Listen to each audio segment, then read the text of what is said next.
Welcome back. My name is Brian Modena, and I know it has been a long time before we talked or had even something like this.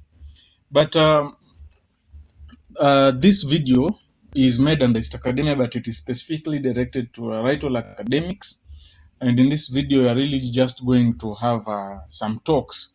And this is important because we want our work to be uniform, and I want you guys to understand. And as you signed up for the first time, we say that our terms and conditions are subject to update, with that update being a responsibility for the owners, and the owners is WriteALL academics and East Academia. Now, so in this video, we are really going to cover so much concerning how we are supposed to do our work from now henceforth.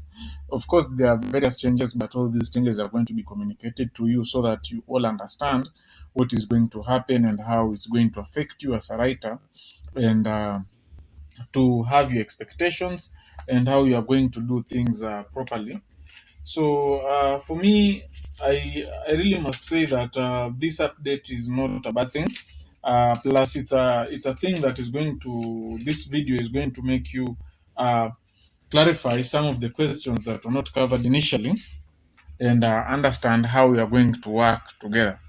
So now, so welcome. Now, so I will just start with a little bit of changes that were made. So the first change that was made generally was made in the payments, and that change that was made in the payment, so I'll just write their payment. So the payment changes. Now, the payment changes still, you are going to be paid twice a week. So twice a week, okay?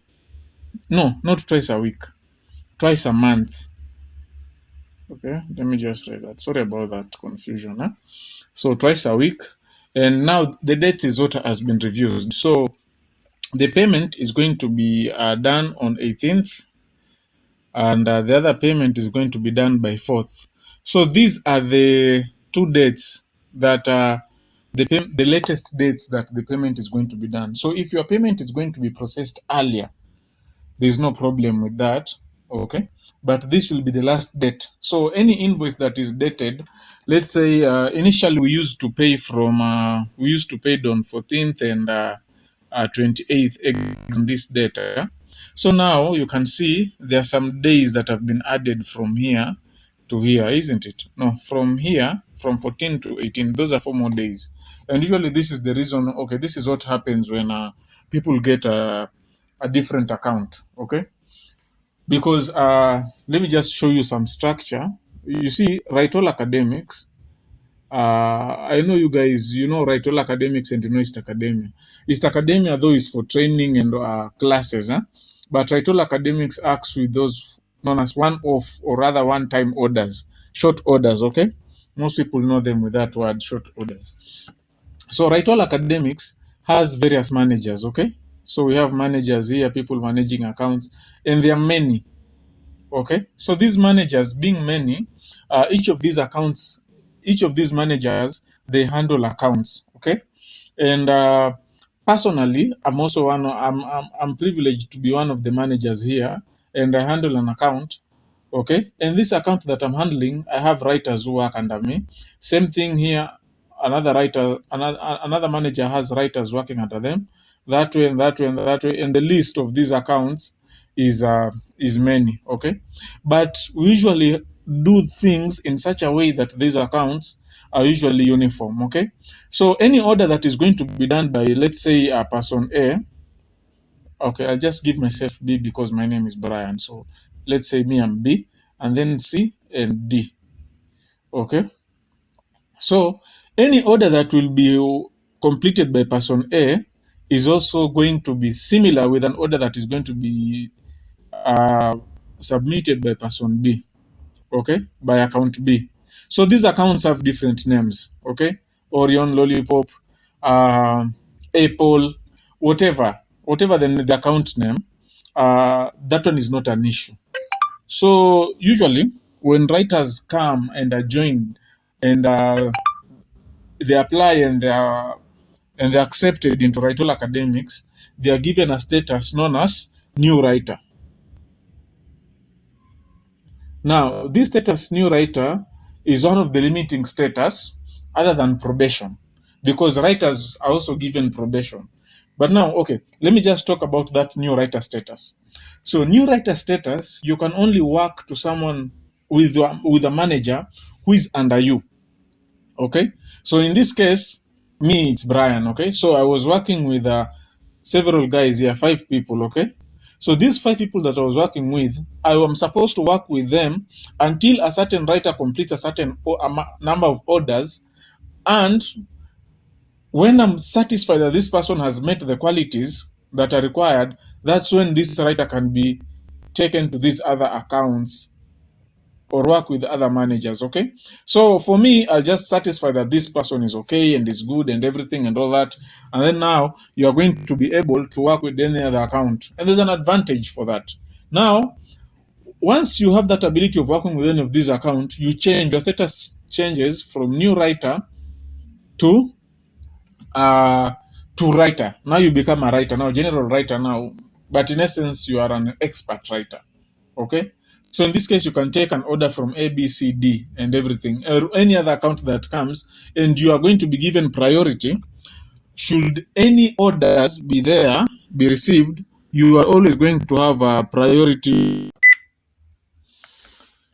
All right, okay, now yes, you're going to be given priority over any other person who is in this new writer category. Okay, so now these managers, that is us, we are trained in such a way that we are able to identify capabilities and able to see how guys are doing things and all that. Okay, and we are able to recommend. And some of you guys are so good from a beginner's level, such that I really just feel like you should just start working for A, B, C, and D. But unfortunately, there's a minimum word count, no, page count that that person must have done. And then revisions, your work should not have a lot of revisions. Okay, and then you should prove that you are reliable. Like, okay, the thing that I'm trying to say here is that this position is not some sort of favorism, as in it's a position that is earned. Okay, so you earn it, and once you earn that position, everything is going to be okay, and you get benefits. The benefit of becoming that kind of writer is that you're going to have orders at any given time, and you as won't be that you asking for orders or anything. Now orders are going to be available for you at any given time. Okay, and you can even use this writing as a source of income and a steady source of income. So that's the advantage. So for me, what I can tell you is that all of you guys aim to get to this place. Okay, but you cannot get to this place if at all something happens to an account that I'm handling. Okay, so let me just try and tell you one thing. Assuming that I am B, isn't it? Something happens to my account, then that means I'm not able to assist you guys to get into these other accounts, because personally, maybe the page counts you've not done. Okay, the page counts that you have are not do not meet the required page count. Okay, that is needed for you to become to change your status from new writer to writer. Now, so what does this mean then? This means that all of us that you work under me, you guys, we really have to understand what it is that can make us, that can affect us, okay, from not becoming the writers that we want to be. So those are the things that I want to tell you. And I don't know, I didn't feel like this is necessary for you guys to understand or rather to know, but I just had that something in me told me that I should just tell you what happens. Now, because I've shown a lot of potential from some time, and I've worked with this academia for a long time. WriteALL Academics just took me recently, but I've been in this academia, and my work was good. So I was given an account number one with a financial department. So account number one, this one is paid on 14th and 28th. Okay, so those accounts are numbered 1, 2, 3, 4, 5, 6 until whatever account that we have. Okay. So when something happens to an account here, and this account is replaced, it ceases from being number one. It comes to the last. Okay. So now that is the reason why when payments are being processed, we are going to be the last people to be processed for our payments. So that is the reason why the deadline has been revised from 14th to 18th. But then this is the last day. 18th is the last day that you can receive your payment. So you can receive it on 15th, 16th, 17th. Okay, but it shouldn't be past 18th. That's one. Okay, that one I can. That's when I can guarantee you're going to get your money. So those are the changes that are here. But you shouldn't worry about the money because eventually you're going to get your money.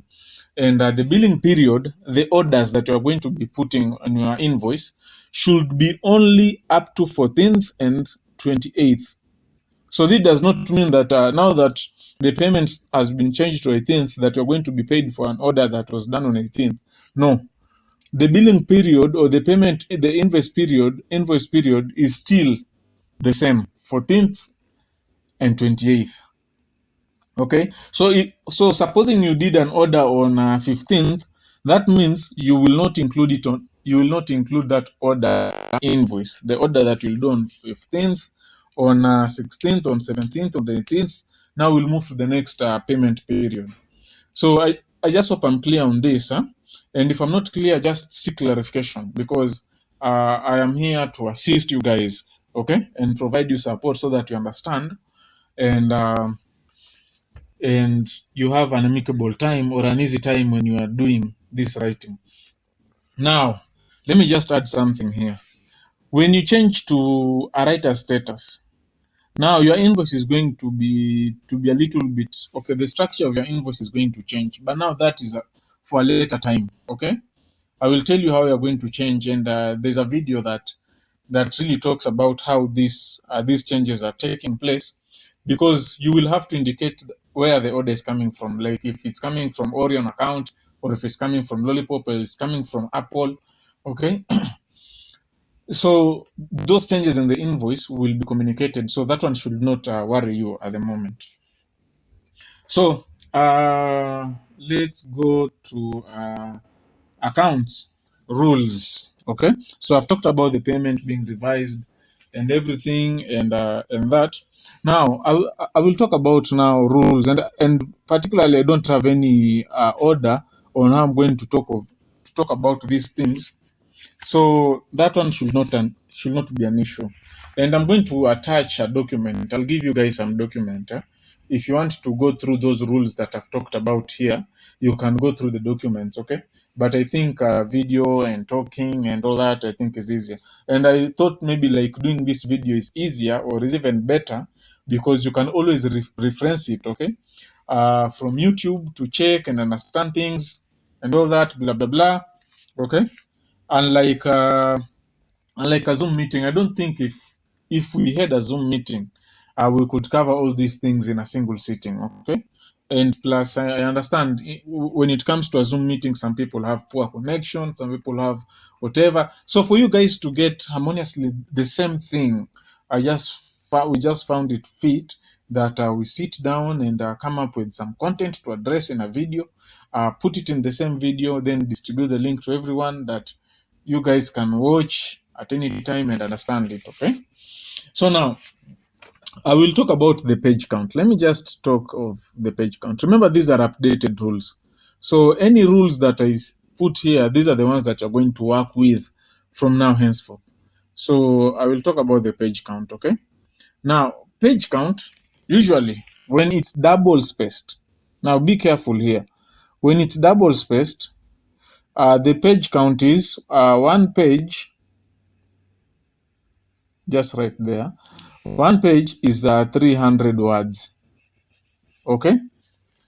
When it is single spaced, let me just get clear and follow those instructions well. Okay. One page is 600 words. And I know some guys here will be worried concerning the payment. And okay, the payment is same. You'll be paid if the CPP was like for one page, CPP is 300. For single spaced, the CPP is 600. So that one is not an issue. So for you, don't worry about new, okay? But the formatting, when you submit the work, it should be single spaced and all that and all that. We'll talk about that. Now, this does not include, okay, this word count, these 300 words. Let me just tell you what it means. This 300 words does not include the title page, okay? Does not include the title page. It does not include the abstract. You see, like for me, I want to tell you things. So sorry about that. I just realized I was doing a lot of nothing because I made a video. I was making a video, 10, 20 minutes long, but it wasn't recording any audio. So sorry about that. So where was I? I was here. I'll just begin again. One page, 300, one page, okay, is 300 words for double spaced, okay? So double spaced DS, and then one page is 600 words for single spaced, and the CPP like varies. CPP here is 300, and CPP here is 600. I'll be doing constant checks so that I see. And I just said that this word count does not include the title page. Title page doesn't include the abstract, and I'll talk about these things. Doesn't include the abstract, and also does not include references. I'll talk about references in a bit. And doesn't include diagrams. So I'll talk about these things so that we understand. So the title page contents, those ones are, as you know, they're not counted as word count. So that one is not an issue. So the abstract usually is in professional papers, okay? And these professional papers are not ones that we've worked with for quite a long time. So the abstract in APA 7th edition, the abstract is not required for student papers, okay? So in most cases, you might not even find it, not unless if it's specified. But if it's specified, an abstract should not be more than 200 words, okay? Uh, references, these ones are not included in the word count. And just to be sure that the references are formatted accordingly, depending on the style. And always arrange them in alphabetical order, okay? And these references, I can talk more when it comes to references. Because for the abstract, I think you know how to write an abstract and all that. And if you don't know, this is a thing you can always research and get information concerning that. So now I'll talk about the references. So references and citations, these are the ones that will assist us avoid plagiarism. Okay, so these two things. So the number of references and citations, of course, citations can be greater. The number of citations can be more than the number of references, okay? Because a citation, you can use it multiple times, okay?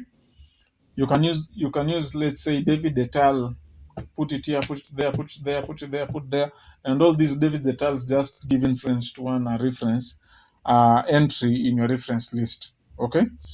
Of which that is David et al., blah, blah, blah, blah, blah, blah, blah, blah, blah, those ones. So just make sure you have enough citations and you have references, okay? So the number of references that is put on that table is usually the minimum, okay?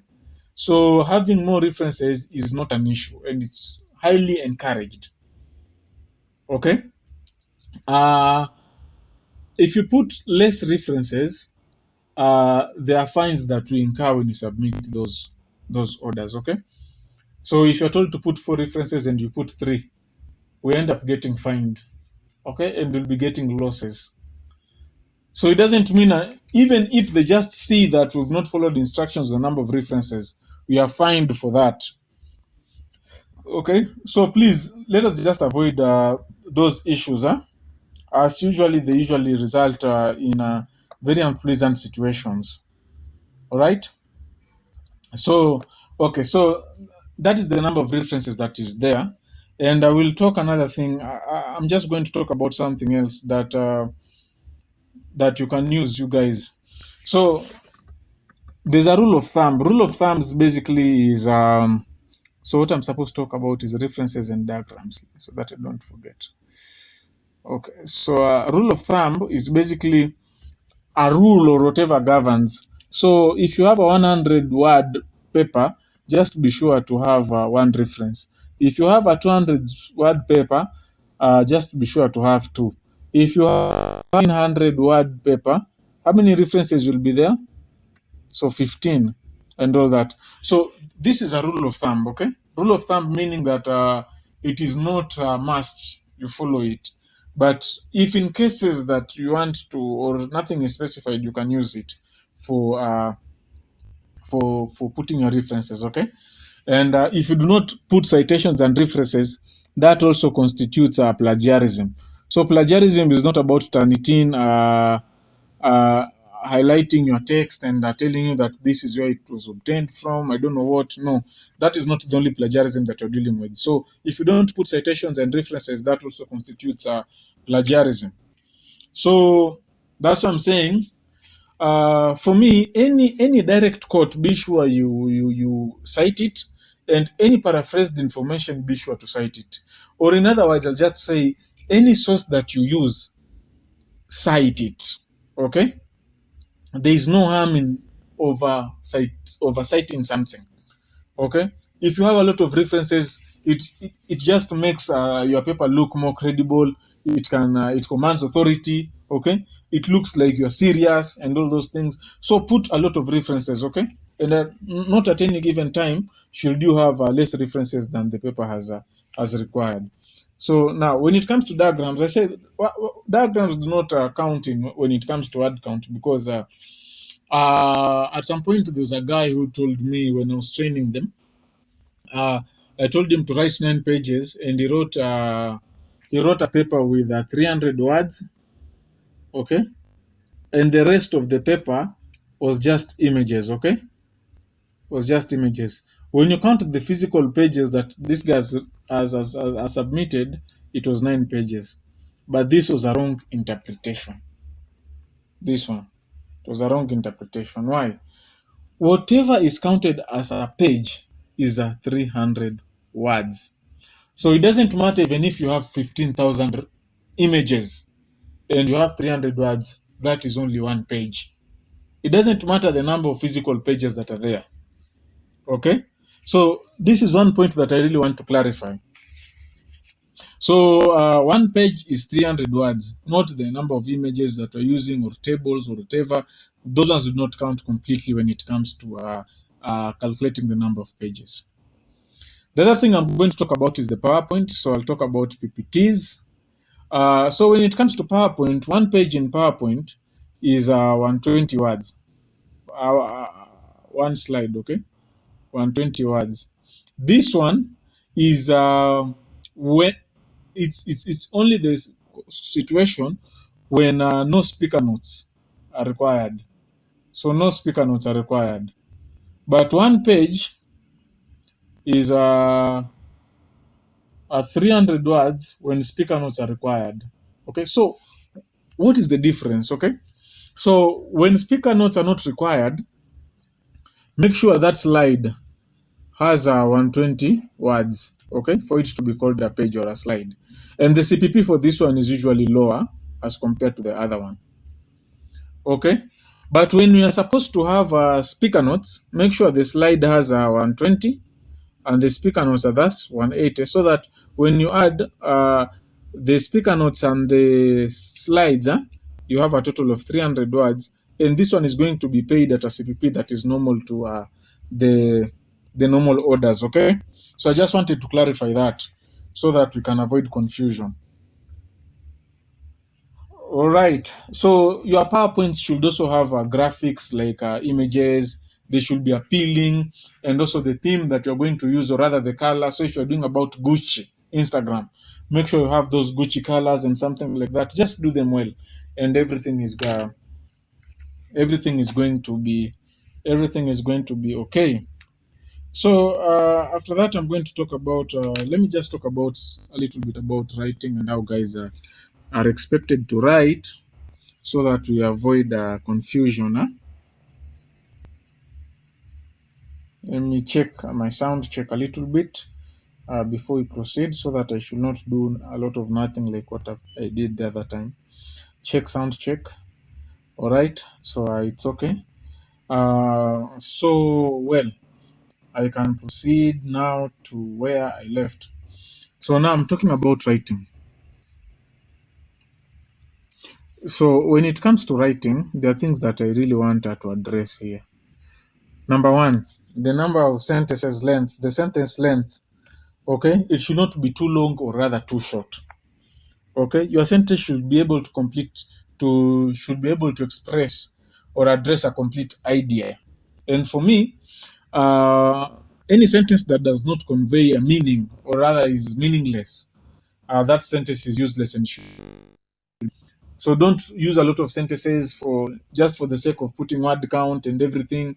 That will not assist you. Make sure that sentence that you're writing should be short and should be conveying a certain message, okay? And should be complete. So avoid these things known as sentence fragments. And to me, I know a sentence when a complete sentences must have something like a subject, and this subject must have a verb, and the verb can be modified using an adverb or an adjective. Okay, an adverb modifies a verb, and an adjective modifies a subject. Okay, so something like that. Like, let me say something like, Jane is beautiful. So beautiful really gives more information about this noun, which is Jen. So Jen is basically the subject. And then I can say uh, he walks boastfully. So boastfully is giving more information concerning how somebody walks. So it is really giving us more information about how the verb was done.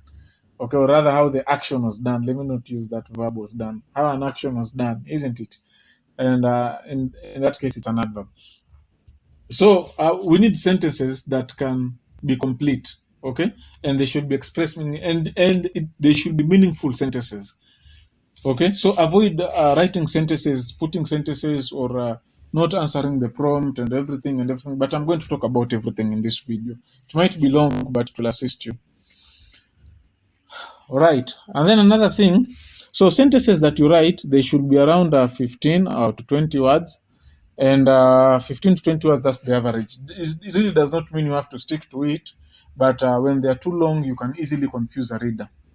And in fact, I've had instances whereby a writer wrote a sentence that had let me just call it ambiguity. Like when I was reading the paper, I saw that my interpretation was so different from what the writer had intended. So I had to call them and ask them what exactly they meant with what they had written. And what I found out is that these guys had used words that were bringing confusion. So just try as much as possible to avoid these words that are can confuse the reader, and because any paper that you submit is subject to reader's interpretation. So do not give that opportunity to a reader to interpret your work otherwise. So write sentences that do not have this mistake. This mistake usually known as confusion due to wording. That's the thing. That's the mistake. That is known as confusion due to wording. So just avoid that, and also avoid sentence fragments. And Grammarly will tell you about sentence fragments, but you can only accept sentence fragments if and only if they are part of a table. Okay. So I realize sometimes tables you really cannot avoid fragments and all that. So that is not an issue. Yeah. The next thing that I'll talk about sentences is that. You do not end a sentence with prepositions. Please don't avoid ending. If Grammarly just tells you that you are ending a sentence with a preposition, please paraphrase that thing. Okay? Paraphrase it. Kindly just paraphrase it and put it well. And what else I wanted to talk about? The writing style and these other things. I don't think so. I can just write another thing here. Please do not copy paste. Like for example, if you have this is a paper that you're having, and you have an introduction here, and you have a body here. Please do not copy paste words in this paper. Like, all right, so we continue from where we stopped the other time, and you can trust me that I'm trying my best to avoid any kind of problems, but today we've had a lot of problems here. So, like I said in the other video, like if you have a certain paper like this one, and you have the introduction here, you have the body here, please do not copy anything from the introduction into the body, and you have a conclusion there. And I really do not want this to be the case, especially for any of our writers, because this is a very grave mistake that is usually penalized. And when you are penalized about this, we usually penalized as a percentage to the money that is being paid uh, for the order. So you can be penalized 5%, or you can be penalized 10%. And normally we don't want to extend these penalties to our writers. But if this thing becomes a habit, then we have a solution for you. We'll put you on probation. Okay? Because this is a place whereby when you are there, you really cannot do anything much. So first, the orders that you are going to get in probation is one and two orders maximally. And then another thing, the orders, they are not more frequent as when you are an active writer. Okay? So please, we don't want to put anyone on probation, because we understand you guys. Okay?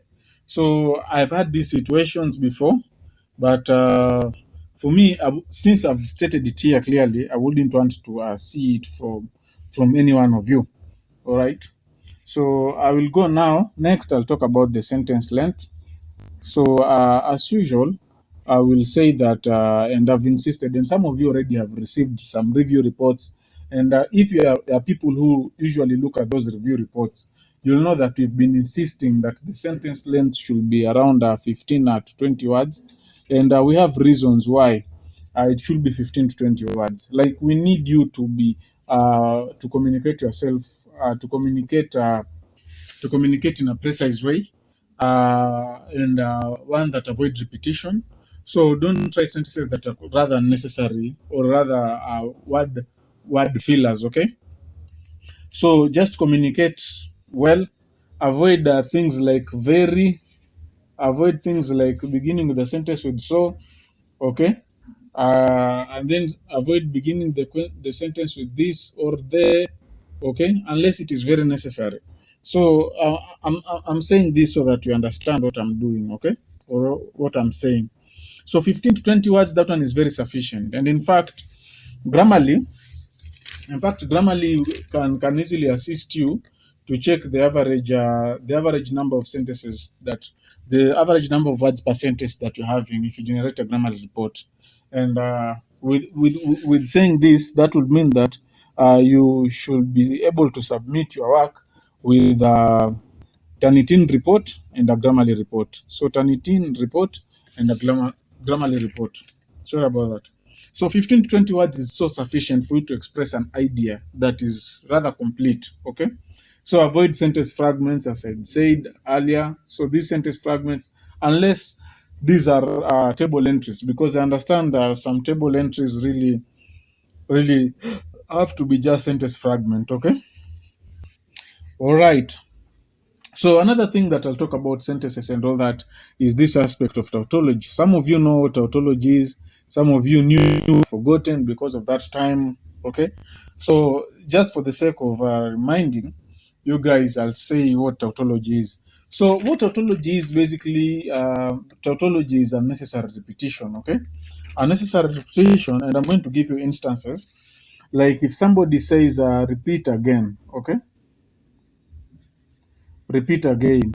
Like there's no need for you to say repeat again. If you say repeat, it means that you're going to do it again. Okay. Or you can say do again or just repeat. Still saying, meaning the same thing. Okay. And I can also give you another thing. Another example is my own personal experience. My own from my own personal experience, I would I knew, I have known that. Now when you say your own personal experience, like this thing own and personal, still you can say my own, from my own experience or from my personal experience. Like you don't need to repeat these words, okay? So that's tautology. Another instance is it is of paramount importance, okay? It was of paramount importance. Like when you look at paramount, when you look importance, those are the same words, okay? So say it's paramount or it's important, or rather it is of importance that we do so and so. So avoid that paramount importance and something. Those are necessary repetition. But other than unnecessary repetition, so I'll just say tautology. We've talked about unnecessary repetition.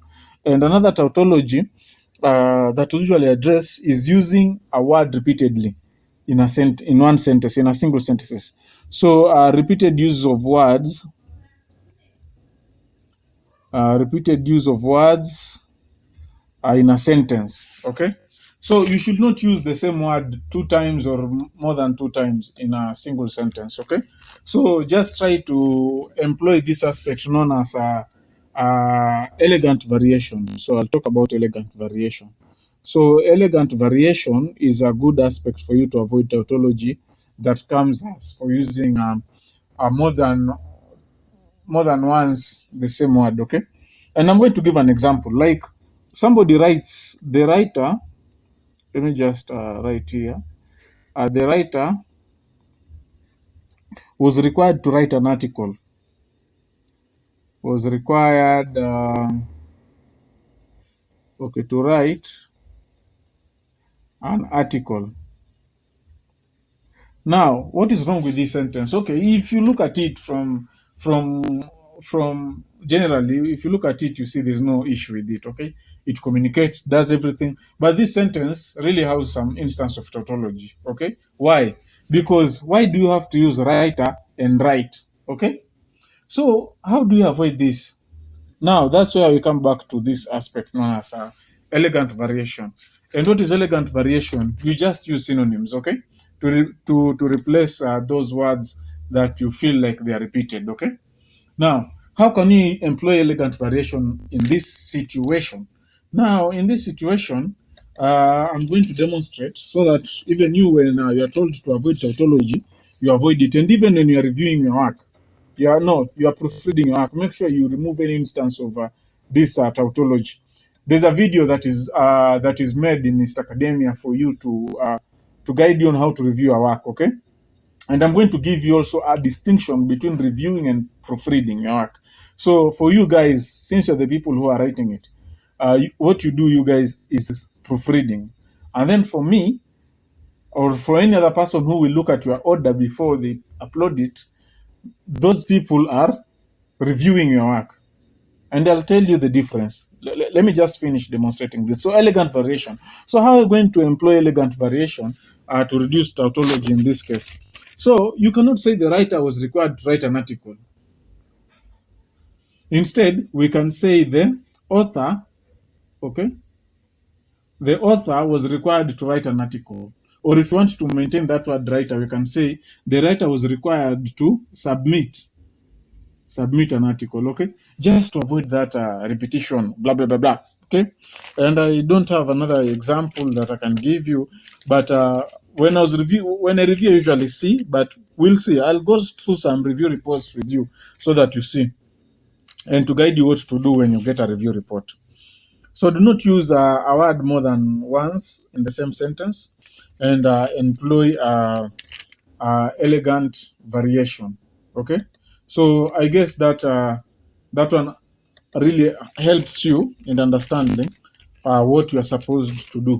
So those are the things that I want you guys to follow, and be careful with it. So now, the next thing I'm going to talk about is basically general formatting. And general formatting, this one really is not an issue with you guys, but I will tell you, especially things that make your orders come back with instances. So now I'll proceed with my talk. And today I've had a lot of interruptions and this, but I just think I'm just whatever I'm doing is making a lot of sense. Huh? And I can't assure continuity. So if I feel like I didn't address something, I might repeat it.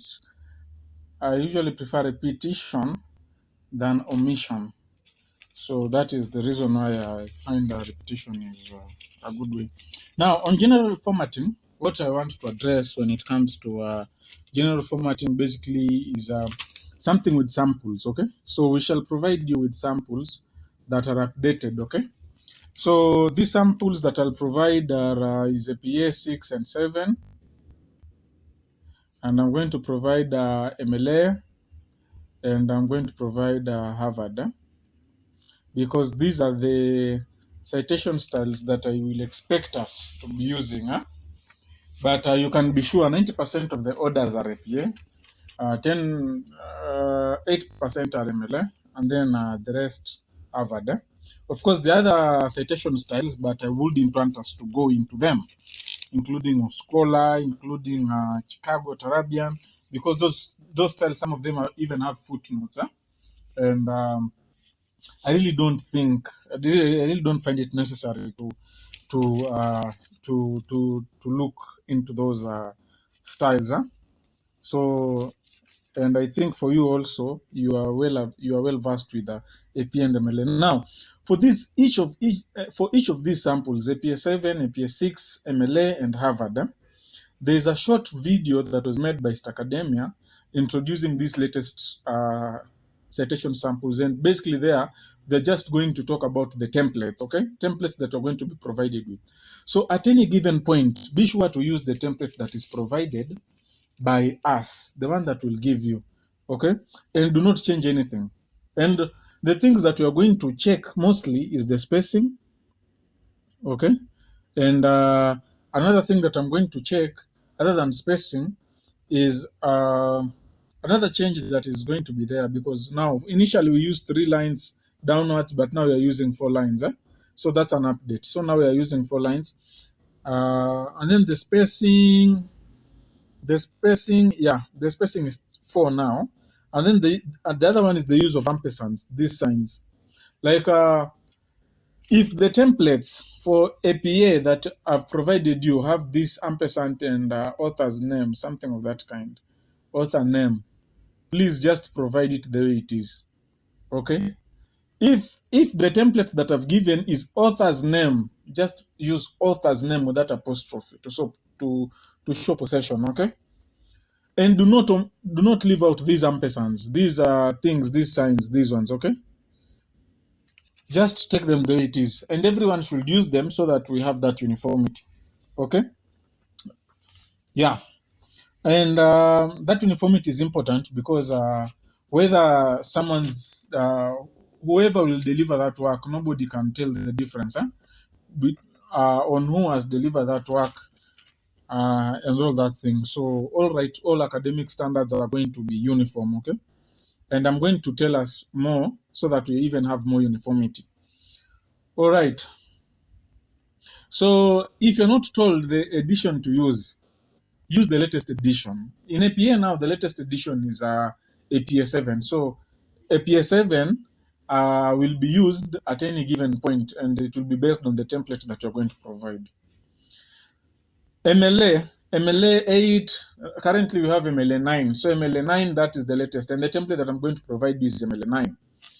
Harvard has no standard format, but we have tried as WriteALL Academics and Academia to come up with one standard that is so that we can stick to as WriteALL Academics and East Academia, so that all our works look uniform. Okay, so those are the things that I'm trying to say. Like stick to this one, okay?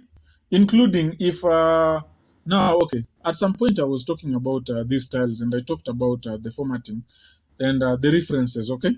Just say a little bit concerning this. If you have only one source, you are referencing one source, please just write reference, okay? If there are 2 or more, that's when you can use references, okay? Now in APA, the title is reference. In MLA, the title is works cited. In Harvard, other people like using bibliography or list of references or whatever. But when I provide you with these templates, okay, from WriteALL Academics and List Academia, these templates will have those titles, section titles, okay, including if it is references, even if it's Harvard, just stick to references. MLA, that one I'm certain it's works cited, so put works cited. And if it is one, it is work cited, not works cited. So you have to be careful. Like, because small issues or rather petty issues like those are the ones that cost us a lot, and we usually get problems when it comes to quality concern. So imagine you are having a paper. Let me just show you a thing. You are having a paper, okay? And this person has an introduction, a body, and a conclusion. And these paper sections are divided as so. And unfortunately, this guy has copied some part of introduction to the body and some part of the body into the conclusion, okay? And to make matters worse, when it comes to the reference section, this person, instead of references, he has written reference, and he has 15 sources there. So even by just looking at these things the way they are you really going to be satisfied with this kind of paper? Of course you're not. And now, this kind of papers usually bring us to some issues, okay? Like we'll submit them, but then it might be paid, it might not be paid. But the issue is the money for this kind of paper is usually put on hold. I'll tell you the truth. Their accounts, they put that money on hold. And when this money is put on hold, it means when the date of payment is has been reached, this specific order is not going to be paid. And if this order is not going to be paid, that means we as WriteALL academics cannot also pay you because our receipt does not have your order. So when it's put on hold, when your order is put on hold, there are two outcomes. It's either it will be paid or it won't be paid. So if the writer finds, okay, if the client finds that your paper was useful, they might pay you. They might pay, okay? If they find that the paper is not useful, there is an issue known as quality concern, okay? And this quality concern would mean that it is going to be reviewed by the administrators of the account, and they look and they see if at all the client's claims are justified. And if they are justified, then you can be sure it won't be paid. If they are not, they are going to pay. But trust me, if they see this aspect, this problem here that I'm talking about, copying, and then references, small petty mistakes, you are not going to be paid for that money. And that's why I wouldn't want you guys to find most of your orders are going on hold. So sorry about that. I just realized there was. So the thing is, you guys do your best at any given point, and everything will be okay. And another issue that brings about quality concern is paper ratios. In fact, I think I'm deviating, but I have no plan. I'm just talking. So there's no problem. I'm not even deviating because I don't have a plan. Paper ratio. Now, paper ratio, this basically tells us how our paper is divided, okay? So if this is your paper, you're told the introduction has to be 10%, the body has to be 80%, and all papers must have a conclusion that is 10% of the total word count. So assuming if it's a 2-page document, single spaced, then that means that this is 1,200 words. So an introduction will have 120 words. The body will have how many? 80% of this, I don't know. But here will be 20 words and the rest will be there. You can subtract. And then there is a problem also. If you write too much words, there will be a problem and you are at sometimes fined. So standard is you are not supposed to exceed plus 10%. There is also a problem if you write less than 1,200 words. You're also going to be fined. And how I told you, we are usually fined in terms of percentages, okay? You are fined, let's say 5%, 10%, 3%, whatever. So be careful. All right. So don't write too many words. Don't write words. So now this body, when it comes to body, the body is supposed to be divided into paragraphs. Now each paragraph should contain one idea. Okay, one idea per paragraph. And then when you are having one idea per paragraph, some orders require that you introduce the next paragraph from one initial paragraph. Like for example, in paragraph 2, and you want to introduce paragraph 3, you introduce it as a statement in paragraph 2. Like the next thing that we're going to talk about is calculability. Just introducing that system is known as bridging. Okay, so you can bridge between paragraphs. That is one style. Another style that you can use is to conclude. Like you don't even have to say that you just finish about writing controllability, blah blah blah, and put a full stop. Then you begin a new paragraph to write about predictability, blah blah blah blah blah blah, full stop. And I've seen most people using this principle of concluding instead of bridging, which all of them you can use anyway. But you make sure you have one idea per paragraph, and that one will be okay. And you do not have to concentrate like that topic of McDonaldization that all of you have written. I don't think if there's somebody is here watching this video and is under WriteALL academics and has not written McDonaldization. So let me use that example.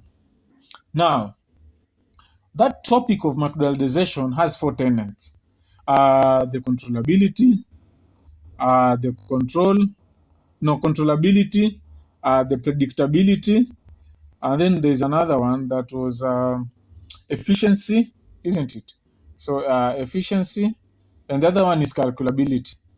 So if at all the body is 80% of the word count, and maybe the 80% will be 240 from this, of course it will be around 160, something of that kind. Not 160, 1060. Yeah, it will be 1060. So for this 1060, and you have four main subtopics that we're using, which is control, predictability, efficiency, calculability. You can divide this into approximately, okay, equal number of words. So so if you divide this by 4, I think you're going to get 2, 8, 26 becomes 4. So you're going to have around to 40 words in each of these. So to 40 or to 40 to 40 to 40. So that way you're realizing that each paragraph will have an approximate uh, equal amount of words. Okay. So at the end of the day, you are going to achieve a good paper ratio. And when you achieve a good paper ratio, that means that your paper now cannot have that aspect of quality concern, because the paper has been divided well, the body paragraphs have been divided well, either the writer is abridging or is concluding, doesn't matter. And then all papers must have an introduction, 10% to word count, and a conclusion, 10% of the word count, okay? The only situation that the introduction and conclusion is not necessary is if at all that order specifically requires you to answer some questions, okay? Like an order that they're just questions like list three elements of a sentence. Just go writing, okay. The 3 elements of a sentence are subject, verb, adverb, whatever, blah blah blah. I don't know. It's just a question that I've just created. Okay. So there are others that are very open like that, and not to include in the introduction. Be sure. And right now, I'm even teaching you guys how to write, but some of you know what I'm saying, so I'm just putting more emphasis. So in the introduction, be sure to have a thesis statement, okay? A very powerful thesis statement. And what do I mean with thesis statement? So a thesis statement is that statement that summarizes your paper in only one single sentence. Okay? So for example, your paper was McDonaldization. And in the introduction, you talked about, you realized, okay, it is necessary for me to introduce McDonaldization. But in my entire paper, I'm going to talk about the principle, rather the tenets of McDonaldization, which is control, predictability, efficiencies, and calculability. So you will introduce guys telling them McDonaldization is that aspect that industries are employing the principles of McDonald's food company. Okay, full stop. The major principles of McDonaldizations include, or rather, you can even just say McDonaldization was introduced by George Ritter in his book in 1993. Full stop. The major tenets of McDonaldization include calculability, control, predictability, and efficiency. Okay, so that means that last statement, okay, that last statement that the major tenets of McDonaldization are calculability, predictability, efficiency, and control. That one alone is a thesis statement. Okay. So why is it a thesis statement? Because the entire paper we are going to talk about controllability, the entire paper we are going to talk about predictability, the entire paper will talk about efficiency, and then the paper will talk about control. Now, what this means then is it brings us to the paragraphs. Now, paragraphs have what is known as the topic sentences. Okay, topic sentences. These are topic sentences. Now, topic sentences are what are rather like, let's say, if at all the thesis statement is a topic, then the topic sentences are subtopics. Let me use good words. If the thesis statement is a title, then the topic sentences are subtitles. So it's really okay. The topic sentences. So those each and every paragraph has a topic sentence that introduces the reader what that topic, that paragraph is all about. So all right. So let's continue where we left. So I was talking about paragraphs, and I said in every paragraph there should be a topic sentence that introduces what that paragraph is all about. Okay, so this topic sentence, like in this case, because these topic sentences are just obtained as a specificity of the thesis statement. Okay, so if the thesis statement was the four principles of McDonaldizations are control, predictability, efficiency, and calculability. In this case, the thesis statement, the topic sentence of the first paragraph is um, the first the first principle of it will be one principle of McDonaldization is control.